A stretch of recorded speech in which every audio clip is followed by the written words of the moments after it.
Welcome to Canadian PGA TV, a very special edition here at beautiful Maple Downs Golf and Country Club north of Toronto with Lorne Rubenstein, the author of the Final Putt with the Canadian PGA, and this month's installment a video issue. And our first issue last month was on the importance and the influence of the Canadian PGA professional. Lorne, a great job and a lot of great feedback on that. But this month we want to talk about a couple of pros, actually three pros from the Canadian PGA that had a great impact, and those George Knudson, Balding, and Moe Norman, three guys that you know very well. And we'll start with Mr. Knudson. Unfortunately, a man that left us too early, age 51, but a man that you knew quite well. A great career at a very young age. He passed away, but a guy you knew quite well from your book and also from your time at the National. But tell us a bit about George Knudson and some of your memories with him. Well, you know, it's amazing how many players out there in the Tour now or on the Champions Tour still talk about George as being such a pure ball striker. Just the other day, I was listening to a show Peter Kessler's show, actually, on XM Radio. And he asked Fuzzy Zeller just about who was the most underrated player. And surprising to me, he brought up Knudson and just talked about what a great ball striker he was. And if you're looking for somebody who controlled the flight of the golf ball, it was Knudson. And when you talk about George in that context, controlling the flight of the golf ball, it leads to all other stories. For example, he would play the National often into late fall. He didn't care if it was November and how cold it was. He'd be out there with the guys, and of course, he'd be giving them all kinds of shots. He'd be wearing a green garbage bag with the sleeves cut out. It'd be cold. It'd be windy, and he'd just look at them and he'd say, "Boys, I don't care how many shots I'm giving you, because when we get to 17, all the presses are on, and I know one thing. I know where my ball's going, and you guys aren't sure where your ball's going, and this is where it'll show up."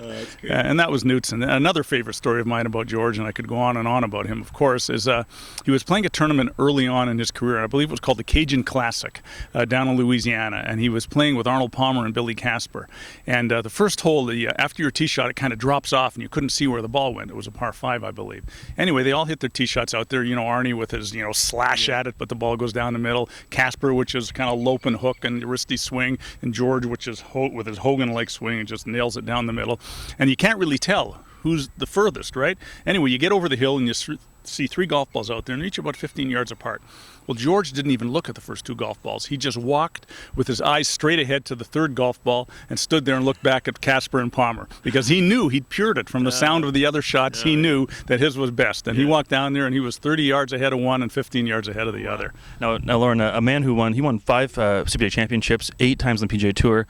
Unfortunately, would we even be talking about him? Would people kind of forget about him if it wasn't for Mike Weir, who's now tied his record of 8 career wins? But is it great that that's happened in order to have us talk about George more often? I suppose it is. It's always interesting to debate these subjects. Who was the best golfer? And, you can go back and forth on that. I mean, George didn't win a major. The closest he came to it was at the Masters back in '69. But of course, he was such a great ball striker, and Mike is so competitive. I mean, they had a great respect for one another. It's too bad George didn't live long enough to really see Mike play. I've talked to Mike about George, and he wishes that that George had lived long enough so they could get to know one another a little bit. And Mike actually told me a little while ago at the Masters this year, he came up to me and said, I've been rereading the book you did with George Knudson, and it's really helping me, those concepts about balance. I mean, we weren't even talking about it, and he just came up to me under the tree at the Masters, Mike did, and told me he'd been rereading that book, and he said the chapter that most impressed him was the last one where George talks about all the misconceptions of the swing, some of which Mike had gotten into himself. But, I think it is good that Mike is doing what he's doing, that we're talking about it. I like to think that even if Mike Weir weren't around, we would still be talking about Knudson because of how he could control the ball and what kind of just a great person he was and what he tried to do for the game. Let's talk about Mr. Balding, a legend, the Silver Fox they often called him, and hung out at Credit Valley, Mississauga, and a guy who put up some incredible numbers and had quite the feat in a CPGA Senior Championship, which I believe you were actually there.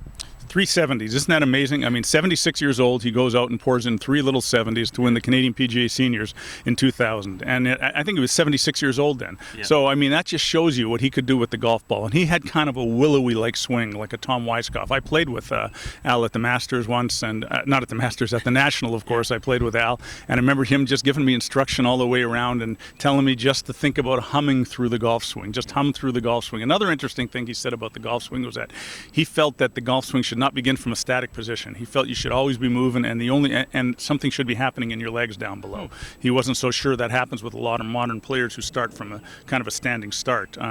But he was a great champion of just trying to play golf with rhythm and balance. The other thing I think people should know about Al is that nobody comes up in a way the way that he came up. I mean, here's a guy who worked in a tire factory. He caddied at Islington for 15 cents, around pretty much. He shagged golf balls. I mean, nobody even uses that word, shagging golf balls, but I'm old enough to remember doing that myself. And so, and Credit Valley, that was his home. He loved that place. And, what he accomplished on the tour, winning 4 times, people forget, winning the World Cup with Knudson, winning the individual title, and just that golf swing to remind us of the game. It can be an elegant game played well. We had a CPGA Women's Championship at Credit Valley a couple years ago, and people there are still talking about where his house was, close to the driving range, walking to the range, and the whole deal. But obviously a fantastic champion. And finally, Moe Norman, a man that everywhere we go, Lorne, as you can imagine, I'm sure as you go as well, everybody has a new story or the same story told with different facts. Right. Who knows, right? You never know if it's myth or truth. But tell us a bit about Moe and your involvement with him. You guys had some rounds you played together, but also some great chats. Well, like I say about Moe, I mean, there are so many stories about Moe, and some of them are even true. But yeah, I got to know Moe when I was 13 or 14 years old. He was the driving range pro over the de Havilland driving range, which was a great facility. It had a 2-tiered range. It had a 9-hole course, a full course. It had an 18-hole night-lit par 3, a big putting green, and everybody would gather to watch Moe hit golf balls at night. So I really got to know him when I was fairly young, and later on when I became a writer, he always had a lot of time for me, which was great. But we're standing here, as you said, at the Maple Downs Golf Club here, and behind us is the 12th hole. Now, the 12th hole, the original tee, was kind of back towards the woods at the perimeter of the golf course, and you really couldn't see where the ball landed. It was a bit of a blind tee shot. The new tee now, you're looking down at the fairway. And I remember playing here with Moe, and he'd stand over the golf ball. He never took a practice swing in his life. And he said, well, what am I supposed to do here? What am I supposed to do here? I don't have a target. I don't have a target, because the target would be what would set him off, and then he's, I don't have a target. So I'd say, Moe, just look at that cloud out there. Just aim for that cloud. He says, clouds move. How can I swing? Cloud moves. It might move in my backswing. And God, I could go on and on about Moe. One time I was narrating a clinic at the Adios Golf Club in Florida with him, and I ended up, part of my deal was I had to go out and play 9 holes like Moe, try and swing like him, which I had a great time doing that. But I remember we started on the 10th hole, and his second shot, which he just pured it, but right over the green, through the green into some trees back there. And we all went out and sort of helped him look for his golf ball. It was really thorny in there. You could get hurt, cut yourself up. So we came back to the green. Moe stayed in there. Then about 5 minutes later, we're putting out on the green. He comes in. He's got golf balls on each arm. He's like this, and he's bleeding. There's blood going down on the green. He says, whoa, look, who cares? Who cares? Look at all the golf balls I got. Look at all the golf balls I got. He came with like armloads of golf balls, but bleeding down onto the green.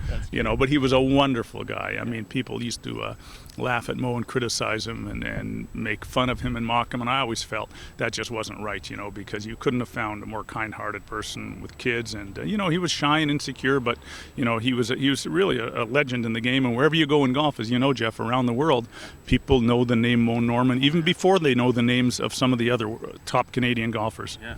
Well, you know what, I got a couple of quick stories about Moe as well, and I was young then. I'm still young now, but I was young then, and at the office, my first day at the office at the Canadian PGA, and I walked in there, and I'm sitting there at my office. I come back from lunch, and there's Moe. He's typing on my computer, just pounding the buttons on my laptop. He's probably never even touched a laptop his entire life. He's touching the laptop, turns around, we talk for a couple hours there. He's telling me stories, and ever since then he became, we were somewhat friends. Everywhere we went, he kind of waved to me type thing. But I remember asking him, we had all these trophies in our office, and I said, Moe, would you ever consider playing again and try and win one of these trophies? And he goes, nothing else to win. He's laughing about that. But he was a great guy and a kind guy. But a question I want to ask you, Lorne, unfortunately, due to the way the world is now and the way pros and these tour players are protected and they're more of like celebrities, will we ever see icons like Moe or George or Al that hung out at golf clubs that talk to the average golfer, that were just kind of sitting here in the range hitting balls for a while? Or is it more of these guys that are just tour players, they play at their own private spots, practice in private spots, and we're never going to be able to know them like we know these 3 guys? I think it's getting less and less likely that we'll see those kinds of players come up, but I think it's still possible, because you never know where talent will emerge. It could be some kid who just grows up at a public course and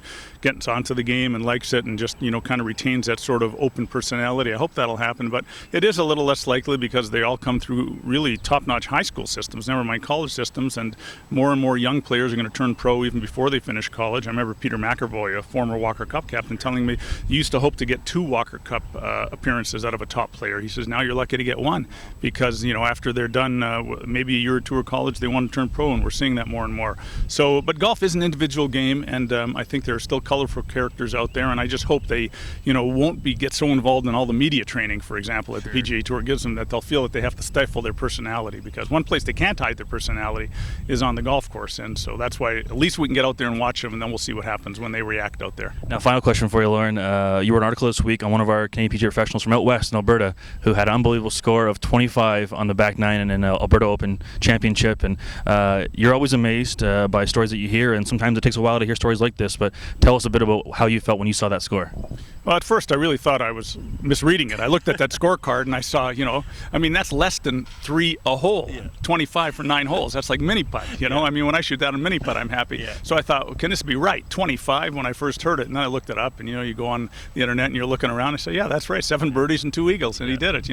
Pia Nilsson with the Swedish Golf Federation, she always talked about the goal being par 54. You shoot 54. Well, here's a young man who shot 25 for 9 holes, double that, and you got 50. But I was stunned because the number just doesn't register somehow. 27, 28, 29, you've heard of those. 25 just seems it's not possible. But of course it is possible, and we're seeing more scores in kind of the high 20s really for 9 holes now. I mean, one day it's got to happen that somebody's going to shoot 56 or 57. Wild. Well, Lorne, great stories as always. Really appreciate it, and we were enjoying the first column, and we're going to enjoy this, and we'll see you next month for your next column. Okay.